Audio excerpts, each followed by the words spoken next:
संदीप ने अपनी माँ के कहने पर गांव में शादी कर ली थी। लड़की का नाम था सुनीता।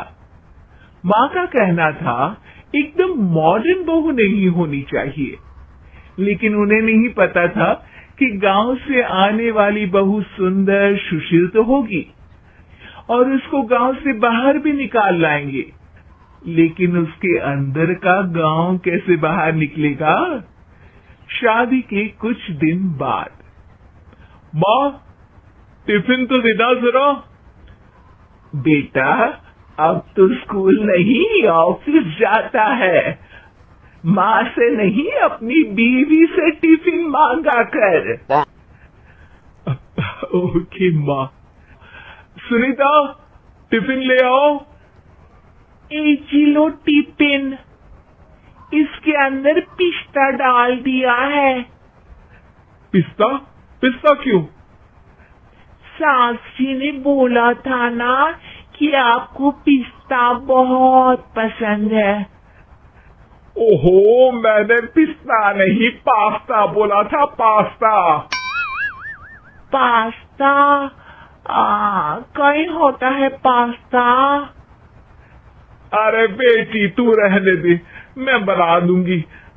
अच्छा किया कि पाव भाजी बनाने का नहीं बोला, वरना किसी के पाव बना देती है। सुनीता को बुरा लगता है, लेकिन उसकी नादान हरकतें कम नहीं होती। ऐसे ही एक दिन, अरे तुमने ये क्या लगाया है? अरे आप वो फूस फूस करके लगाते हैं ना, वही। दियो? का दियो? किसको दियो? अरे वही ना जिससे खुशबू आती है। हाँ हाँ सही पकड़े हैं। अच्छा लेकर तो आना। कौन सा डियो लगाया तुमने? अभी लेकर आते हैं जी। संदीप की बात मानकर सुनीता अंदर से खुशबू वाला फुसफुस लेकर आती है। ओएमजी! ओएमजी मतलब ओ माय गणेश ना। अरे ओएमजी छोड़ो, और ये खुशबू वाला फुसफुस की बात कर रही थी तुम? हाँ इसी की, फिर से सही पकड़े हैं। अरे देवी, लेकिन आप सही नहीं पकड़े हैं, ये डियो नहीं है। डियो नहीं है तो क्या लियो है? अरे ये रूम फ्रेशनर है, जिसको कमरे में छिड़कते हैं, खुद पर नहीं। कोई बात नहीं, माँ कहती थी आत्मा किराएदार है, शरीर एक किराए का कर्म। हम शरीर पे ये डाल लिए तो क्या फर्क पड़ जाएगा। अरे बहू, ओ बहू, मेरे लिए फल तो ले आ, फिर मैं बाजार जाऊंगी। सुनीता अपनी सास के लिए फल लेकर आती है। अरे बेटा, पपीता, तरबूज और सेब फल ऐसे कैसे खा लूं? काट कर तो लिया।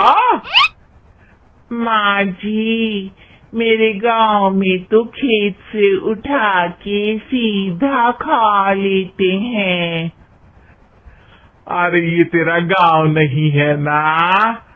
अरे संदीप, तू ही कुछ समझा देना इसको बेटा। मैं कैसे समझाऊं माँ, ये तो माइक्रोवेव को भी भट्टी बोलती है। कल मैंने बोला हाय कैसी हो, तो बोलती है किसी को हाय नहीं लगानी चाहिए। अरे सुनीता, तेरा क्या होगा? अभी तो कैसे बताऊं माँ जी, अभी हम कुछ करेंगे फिर पता चलेगा क्या होगा, लड़का या लड़की। हे भगवान, कहाँ से आ गई है? रामपुर से जी, आप ही तो लेकर आए थे मुझे। अरे मुझे माफ कर दो। पहले कोई गलती तो करिए जी, आपकी तो सारी गलती माफ कर देंगे हम। हाँ। अरे बहू, मेरी बात सुन। फल यानी कि फ्रूट जब भी लाए ना तो काट कर लाना, ठीक है? जी ठीक है माँ जी, फल यानी फ्रूट यानी काट के लाऊंगी। सुनीता रोज ही कोई ऐसी हरकत कर देती जिसकी वजह से उसे घर में दो बातें सुननी पड़ती। एक दिन, माँ मेरे बॉस घर पर आने वाले हैं शाम को, उनका बर्थडे है, फैमिली साथ नहीं रहती उनके, तो यही पार्टी कर लेंगे। उनको अच्छा लगा तो शायद मेरा प्रमोशन भी हो जाएगा। मैं ना फ्रूट केक लाकर फ्रिज में रख दूंगी और तेरे साथ आज खाना मैं बनाऊंगी, ताकि जब साहब आए तो खाने में कोई गड़बड़ ना हो। शाम को जब सारी तैयारियां हो जाती है, संदीप के साथ बड़े साहब भी घर आते हैं। आप फ्रूट केक तो ले आना बहू, फिर खाना खाएंगे। अरे इस सब की क्या जरूरत थी, आपने बुलाया वही काफी है। सर, आपका परिवार शहर में नहीं है तो हम ही आपके परिवार जैसे हैं सर।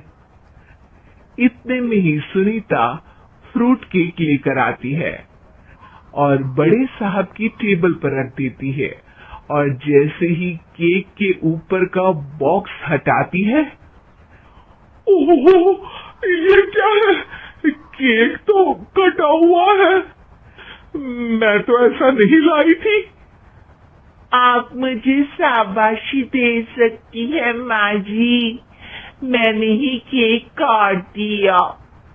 आपने कहा था ना फल यानी फ्रूट यानी हमेशा काट के लाना, तो फ्रूट केक भी तो फ्रूट ही है ना, तो मैंने पहले ही काट लिया।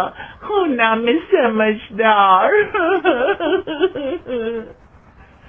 अरे बहू ये क्या किया, केक हमेशा वही काटता है जिसका जन्मदिन होता है।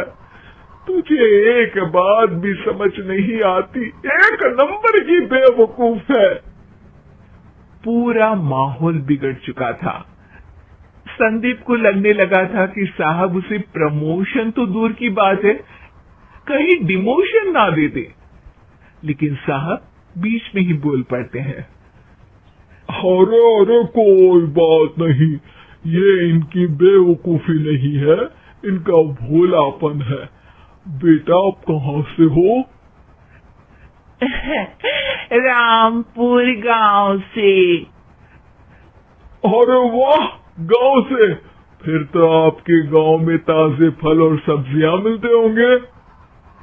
हाँ सही पकड़े हैं, हम तो काटते भी नहीं, सीधा खा लेते हैं। मैं ना एक बार तुम्हारे गांव घूमने जरूर चलूंगा। क्यों संदीप, ले चलोगे ना? मुझे गांव घूमना बहुत पसंद है। बस फिर क्या था, संदीप और सास दोनों खुश हो गए, क्योंकि साहब को सुनीता ने गांव की बात करके खुश कर दिया था।